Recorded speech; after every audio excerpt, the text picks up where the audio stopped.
गया जिला के इमामगंज प्रखंड अंतर्गत खानका हुजूर सैयद कादिर बख्श दरगाह कोठी में उस्तादुल हुफ़्फ़ाज़ हज़रत हाफिज़ सैयद मोहम्मद शिबली कादरी रहमतुल्लाह अलैह के सालाना फातिहा खानी के मौके पर 14 मई की रात भव्य फौज़ाने औलिया कॉन्फ्रेंस का आयोजन किया गया।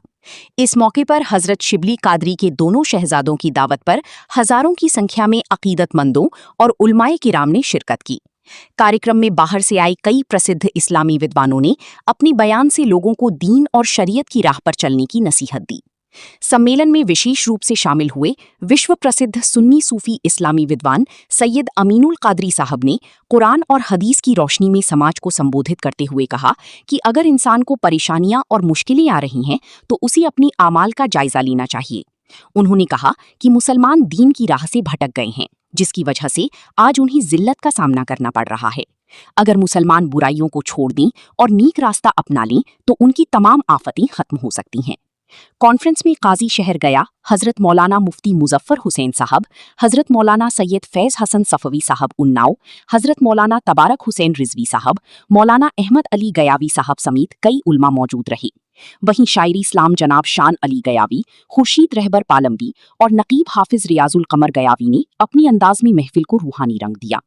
कार्यक्रम के अंत में सैयद मौलाना शादाब मंजर साहब और पीर सैयद अब्दुर रहमान कादरी ने दूर दराज से आए सभी मेहमानों और अकीदतमंदों का शुक्रिया अदा किया। उन्होंने कहा कि ये महफिल लोगों को मोहब्बत, अमन और दीन की सही राह पर चलने का पैगाम देती है।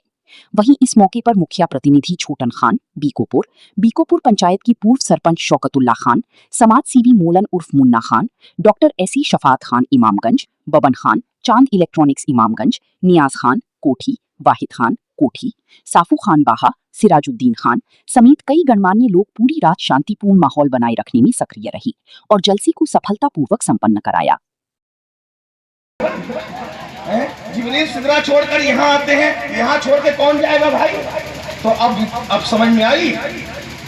और बोलता इस पर, लेकिन मेरा उन्वान वो नहीं है।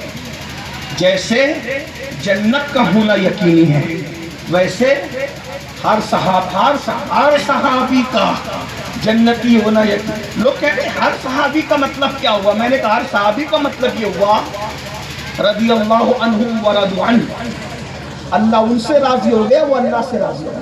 तो हम तो राजी नहीं है। मैंने कहा मुल्ला जी आप नाराज रहें, अल्लाह राजी हो गया, अब आप उनका कुछ बिगड़ता नहीं है। आपके नाराज होने से क्या होता है? अल्लाह राजी हो गया ना, आपके नाराज होने से क्या होता है?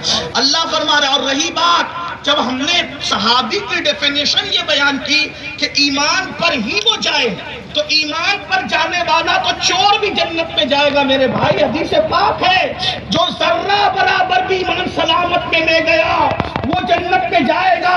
मैं इसकी तर्जुमा नहीं करता, लेकिन इतना जरूर है, रसूलुल्लाह ने सिहा की हदीस में फरमाया कि वइन ज़ना वइन सराका वइन ज़ना वइन सराका वइन ज़ना वइन सराका। इसकी तशरीह नहीं करता, मैं इसका तर्जुमा बयान करता हूँ। लेकिन जहां तक बात पहुंचती है, अरे ईमान पर मरने वाला जब चोर जन्नत में जा सकता है तो फिर सहाबी के लिए जन्नत का दरवाजा बंद क्यों होगा? इसका मतलब है कि तुम चोर हो, तुम अकीदे के डाकू हो, और ये बातें आपको ख्याल करना चाहिए। तो अब बात समझ में आई आपके? बात खत्म करते हुए इस उन्वान की कि जैसे सहाब जन्नत का होना यकीनी, वैसे हर सहाबी का, बात समझ में आती थी? अब सहाबी का इंतकाल हो रहा है, जिनका जन्नती होना हमारे अकीदे में जन्नत की तरह यकीनी है। और वो सहाबी कौन है? हजरत अम्र इब्ने आस रज़ियल्लाहु अन्हु।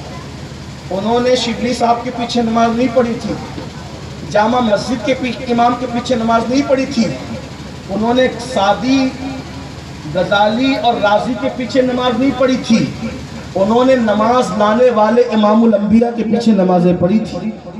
कौन? सादी हजरत अम्र इब्ने आस, खुद सहाबी, उनका बेटा सहाबी हजरत अब्दुल्ला इब्ने अम्र। हजरत अब्दुल्ला कहते हैं, अब सुनिए, हजरत अब्दुल्ला कहते हैं मेरे अब्बा का जब इंतकाल हो रहा था तो मैंने अपने अब्बा से पूछा, अब्बा सहाबी, ये वली कुतुब अब्दाल ये सब सहाबा के नीचे हैं, इसीलिए मैंने बहुत टॉप लेवल का इंतखाब किया है मौत बयान करने के लिए, और इसी को बयान करके बात पूरी कर दूंगा, आपका इम्तिहान नहीं लूंगा। सुनिए, अम्र इब्ने आस दुनिया से जा रहे हैं, فقی ابو اللہ سمرقندی لکھ رہے ہیں، جس کا مفہوم میں پیش کروں۔ حضرت عبداللہ اپنے ابا سے کہتے ابا جی آپ کہا کرتے تھے کہ اگر کوئی عقل مند مرے گا تو میں اس سے پوچھوں گا نا کہ موت کیسی ہوتی ہے، تو وہ مجھے بتائے گا کہ موت کیسی ہوتی ہے۔ ابا جی آپ کو تو کوئی ایسا بندہ نہ ملا کہ جو دنیا سے جا رہا ہے اور اس کے ہوش و حواس سلامت ہے، لیکن آپ کے تو ہوش بھی سلامت ہے، حواس بھی سلامت ہے، ابا بتائیے مرتے وقت کیسا لگتا ہے؟ اب صحابی اپنی موت کا تذکرہ کر رہے ہیں، صحابی اپنی موت کا ذکر کر رہے ہیں، دھیان سے سننا۔